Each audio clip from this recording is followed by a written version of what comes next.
This is where the stock's at right now since the last video.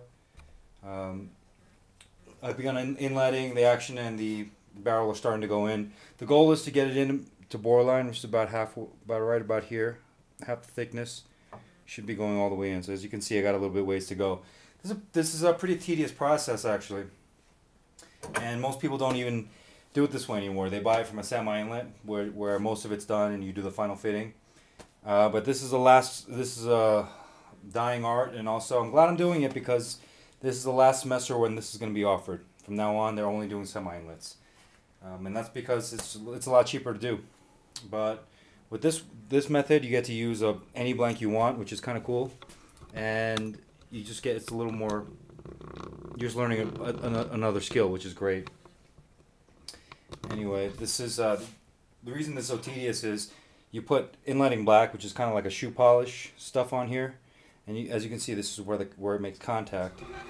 And inside the channel, what you do is you put this inside, give it a whack with a rawhide mallet, and wherever there's black marks, that means that's where it was touching, and you take that down with a chisel. So as you can imagine, that takes a while, and this is my first time doing it, so I'm being very conservative, which is taking a little bit longer than I thought, but it'll get done. I'm doing a little bit every day, so it should get done.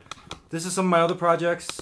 Finally got an AR. This is my first AR-15 I've ever bought, and it's also the first one I've ever cleaned. So I have to get this graded tomorrow, but I think I'm in pretty good shape. I took this all apart, and actually the instructor wants me to also take off the gas tube and clean that out really good too. So, which is I don't think everybody does that, but I guess it'll be good to give it a good cleaning. I didn't take off the buffer tube because I didn't have the proper tool for it, and I could have gotten it, but for cleaning it wasn't that bad because I was able to clean in there, and also once I'm done, I dipped it in water displacing oil to make sure there's nothing in there. And tonight, what I did before starting this video was I cleaned out all the parts. I had cleaned it out in class, but there were a couple, like for instance this part right here. This is the bolt, and part of the bolt, and it was really dirty, just because of all the carbon fouling on there. So that took a little extra time to clean off. And also, one of the things you're doing when you're doing a cleaning oil is just looking for wear and tear, and also preventative maintenance. And as you can see, I've cleaned this up quite a bit. This is the bolt catch, and it was getting caught up in there. It was ratty. So basically, I took down all the rasps. So hopefully, it won't wear as much in the future. And if it does, I'll just get a new one. But you know, why not try to keep the part you have as long as possible? And on the topic of cleaning, this is the stuff I've been using right now. And if you're looking for something new, I'd like to recommend this stuff. It's called the M-Pro 7. This is the gun oil, but I'm actually talking more about the M-Pro 7 bore gel. The reason why it's so good is it actually does a good job on taking off the carbon, just all the stuff, all the buildup that's in the barrel and on the gun as well. And it's also non-toxic. So that's great because a lot of these other chemicals are carcinogenic, and because this is not, that's a great advantage. And it works well too. So you're really not giving up anything. Some of the other stuff I did this past week, or since the last video, went on an M1 Garand shoot. These are the empty casings. I just kept the box and the empty casings as a souvenir. It shoots a 30-06 round. Those of you who are not familiar with that gun, it was in Saving Private Ryan, the big rifle that those guys were using. The main infantry rifle, I guess, at the time. And it was fun. We were shooting at 200 yards. It was a modified national match course. I think the normal one goes to 200 yards, and you do one at 300 yards or 400 yards, and then 600 yards. We did all of ours at 200 yards.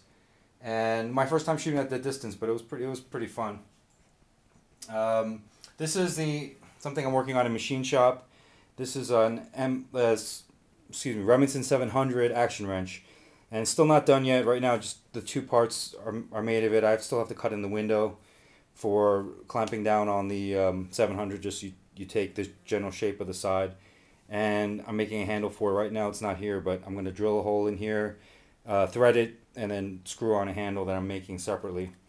And the reason that you put these two together when you machine it is now these are nice and even, and it's still got a little bit more to go. I have to clean it up a little bit more, but just thought I'd show that in progress. Also went shooting this weekend, so that's why these targets are here. And This is just with my 22 pistol, but I'll be shooting more, I guess, coming up. I mean, they're not great, but I'm not embarrassed of them. You know, they're pretty good, but I'm definitely gonna do better. But this is from 25 yards offhand with a Mark II 22 caliber pistol, and like I said, they're not bad, but I mean the goal is to get them all in the red part. And I just like pistols. I guess growing up in New York, in the urban environment, just didn't really see a need for a long-range rifle, which is what is really big out here in Colorado. A lot of people are into the long-range rifles, but I'm more into the pistols. The plan is eventually try to enter some tournaments, some competitions, most notably with my PPC revolver that I made last semester. The reason I haven't gone shooting with this yet is I bought this used, and the scope of the class was just for the outside, which is making sure to get a good barrel on there, making sure to get a good underlug, you know, making it nice lined up. But we didn't do any of the internals, and you can check. I'll show you one of the. This has a failure to carry up, which is if you do it real slow. So you can see that. Okay, it does it on 2 of the barrels, and then this one will not work. See that? The cylinder doesn't fully rotate when the hammer is cocked back. There, you see that? And that's something to check for. One of the things to check for when you buy a used revolver. I knew what I was getting into. I got this cheap, and I knew I would be tearing it apart anyway, so it didn't matter to me. And so this is going to be my next repair project, just making sure to fix the timing on that. And the reason that's a problem is in extreme cases it would be unsafe, which I don't think it is for this particular gun. But when you're out of alignment with that barrel, what ends up happening is it starts shaving lead, and that causes bad lead fouling as well as loss of accuracy, because you're going to have one side of your bullet shaved off. So that'll be coming up in future projects, as well as the AR. Right now this is it shoots pretty well, but this is just the way I got it. It's a Franken AR that was put together by a Marine armorer, and it shoots pretty well, but I got it as a donor for a project that I'm going to be doing in the future.